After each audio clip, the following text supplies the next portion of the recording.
So dito nga mga sir, mag-i-install tayo ng Kihin Sudco na flat slide size 28mm dito sa Rossi Sigma.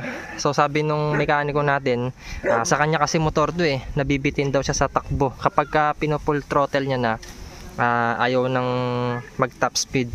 So kaya ito sponsoran natin siya ng Kihin na Sudco flat slide. Ayan, pamasko natin sa kanya mga sir. So ito, hindi ko po kayo hinikayat na magpalit kayo ng Kihin Sudco na flat slide. Pang tutorial lang po ito mga sir, no? At itong flat slide, medyo magastos siya sa gas, pero yung performance niya talagang ibibigay niya.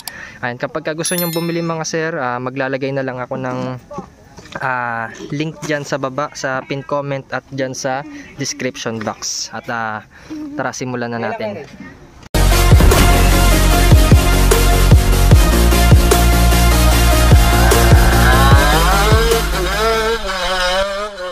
Ito yung mga unang tatanggalin, yung upuan. Maraming kakalagan dyan tol, no? Marami din. Pero itong side ni. Madali lang.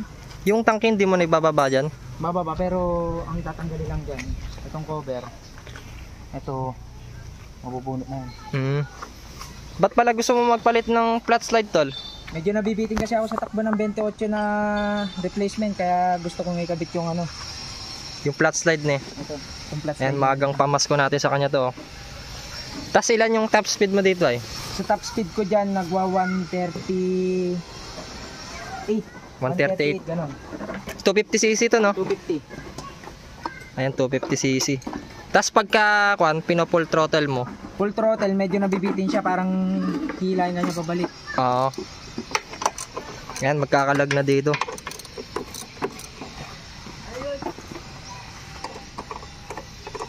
Pakita natin kung paano kakalagin ng buo.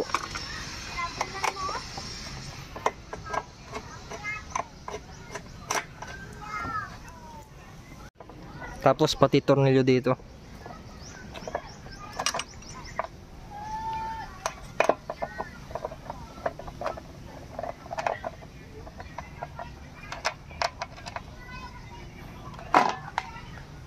Pati yung tornilyo dito at kalagyan nyo rin.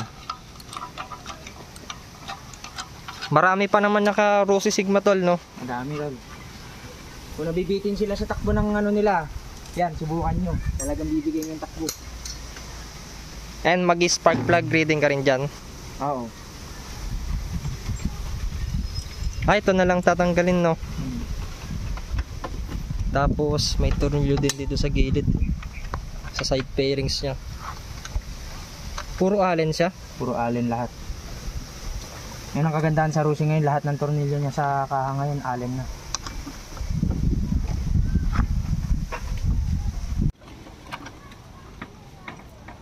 Pero at least sumisibak, no? Sumisibak. Sabi nila, Rossi lang, ne? Rossi lang, pero ano? Sumisibak siya, no? Sumisibak. Yung stock nito tol, 28mm. Hindi. Stock lang yan na kan. Wala na yung stock niya. Kumbaga replacement na, napalitan na dati nung... Pero ano yung stock nito dati ay? Ano? Mas mababa siya. Mas malaki siya. Nasa 30 ganon. Sa 20 din yata. 28 din. Pero hindi na yan yung original niya, no? Hindi. Tignan mo, 250cc pero yung mga kwan nila nasa 28mm din na yung kwan, no?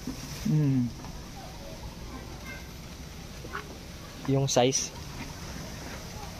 Yan, tinatanggal lang yung tornilyo dun sa may kwan niya. Manifold.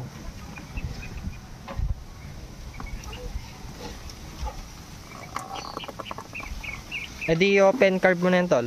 Pasok pa rin siya tol. Pasok pa rin yan. Pasok pa rin.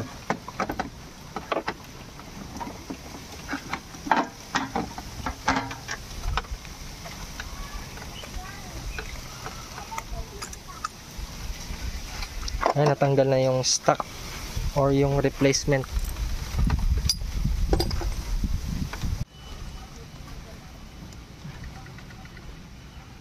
So dito kakalagin mo na yung takip niya para makabit yung cable.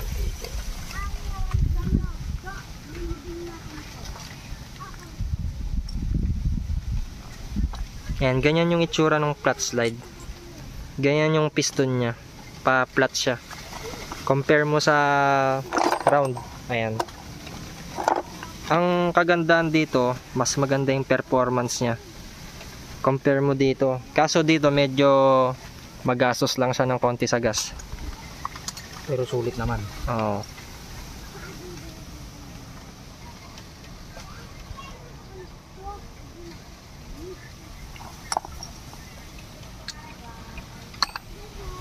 Tapos ilalagay na natin yung kable dito.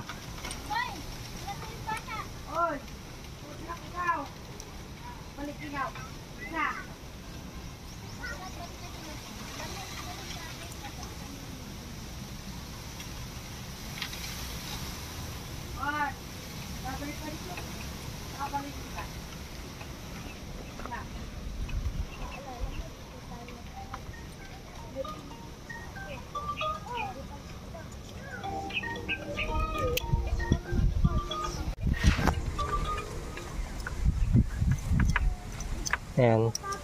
So okay na. Hello? Sabay kong uwi na Manila eh. Ito gagamitin mo.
Yan yung sa gas niya, tol, no? Sa gas. Ito, ilalagay na rin natin yung hose sa gas.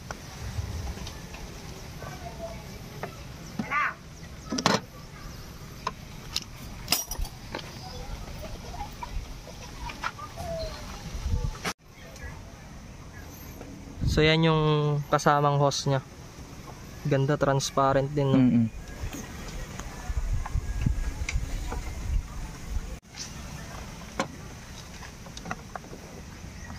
Maganda dito sa carburetor na to, may kasama na sa hose. Yung hose Oo. ay maganda. Pang high temp din, eh. Ayan, i-off nyo muna yung fuel dito. Yung fuel kanya.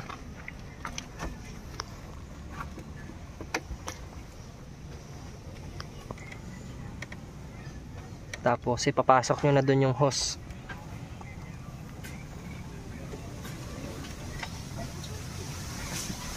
Hindi kasi makita dito sa camera eh.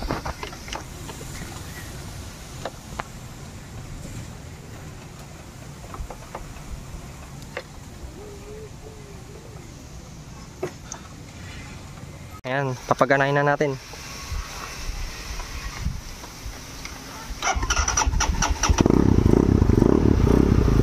Tapos magtotono tayo.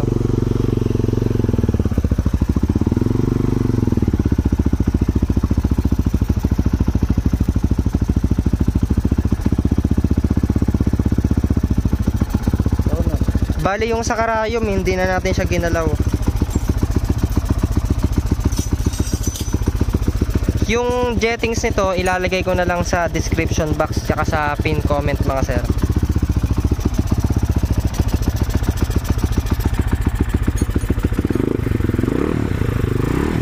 Ayun yung gas niya, oh. Ayun yung kagandahan sa transparent. Hindi lang sa ano.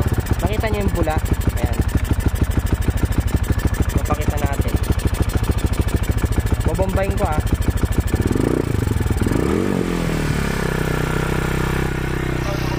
Ayun, totono pa kasi. Hindi naman basa-basa ako yan. Itotono pa. kakalagin ulit yung side fairings dito.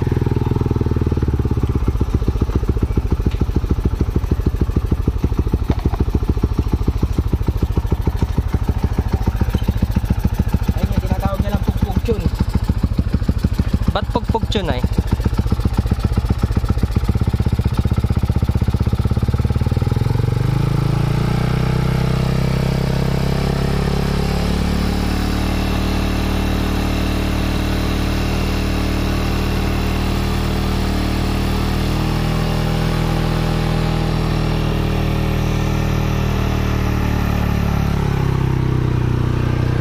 RPM nyo kailangan nasa 1 lang, no? Ayan, mga ganyan. Ganda ng minor niya. Ganda.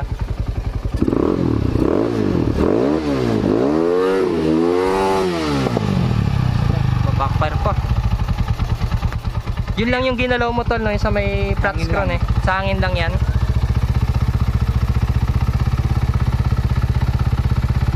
And pakita natin size 28. Ayan, 28 yan na flat slide. Binili ko pala to kay Double Bubble Wrap sa Shopee. Ayan, legit seller yan ng mga flat slide, mga sir. So idadrop ko na lang ulit yung link dyan sa baba pagka gusto nyong bumili.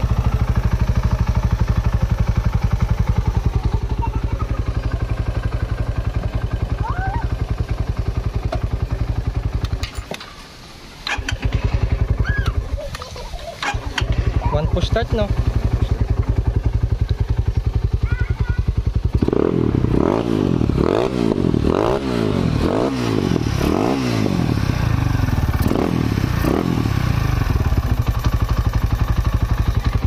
Pwede mong i-ganon, tol, pakita natin yung buga ng gas pagka naka-open carb para pagka gusto nila.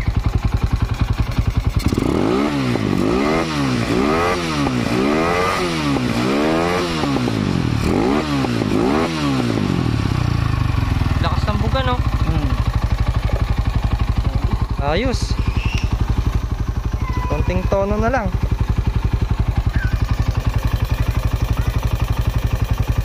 Ayun, wala nang ginalaw dito, doon na lang. Pati sa karayom wala pong ginalaw.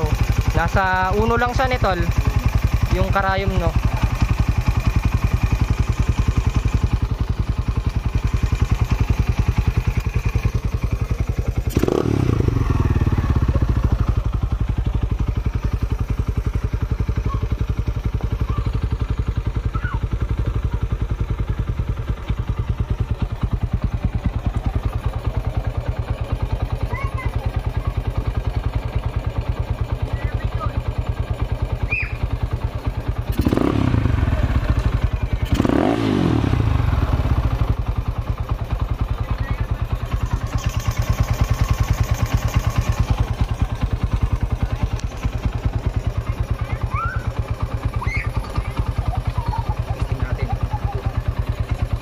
Okay na, di na siya bumabab, di na siya tumataas ako, no, sa dos yung RPM.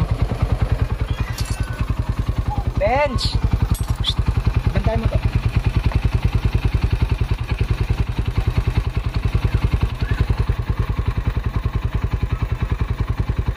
Ano tol, gusto natin.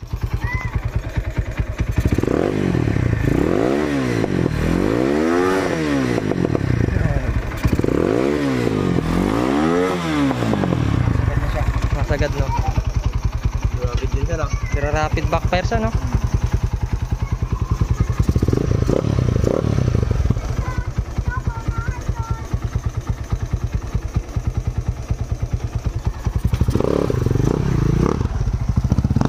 Lakas, no?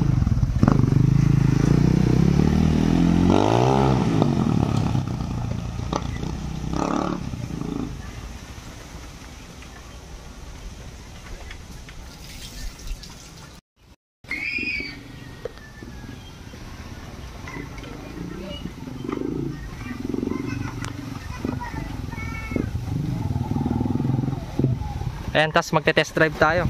Angkas ako. Sige, tol.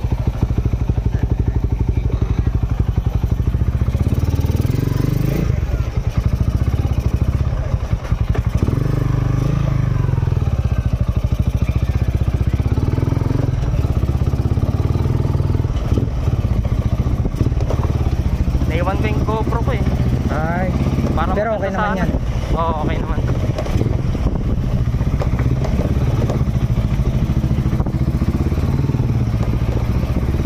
Kila, Chang.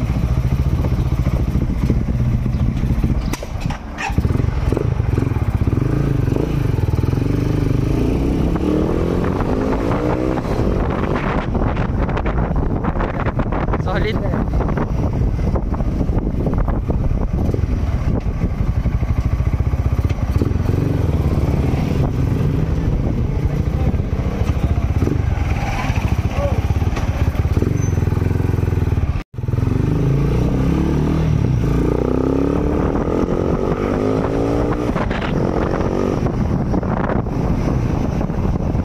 Nahihila yung kadena ko eh.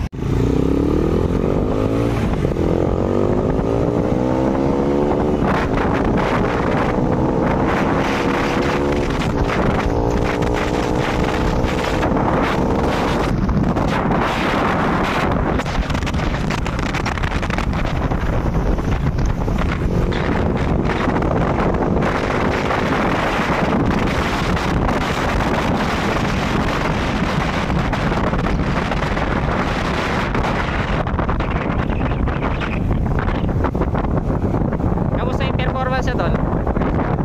Compare to sa dati?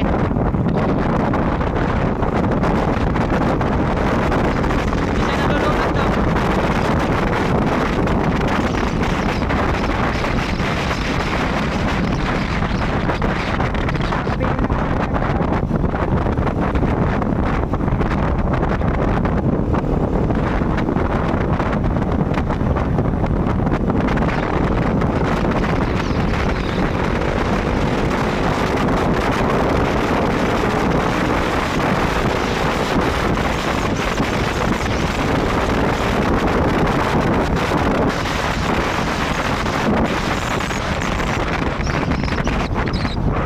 Tumatakbo tayo 90.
Malakas ang hangin eh.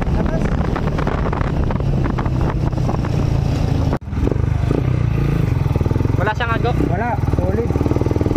Ba't yung dati mong car ba eh? Kapag sinagad mo na siya, mahagok na, tapos yung takbo niya, uurong. Oo. Kaya sabi nila mas ma-performance yung flat slide, no? At saka ang kagandahan doon, hindi nabibitak yung piston. Oo. Pag sobrang init na, ne? Oo.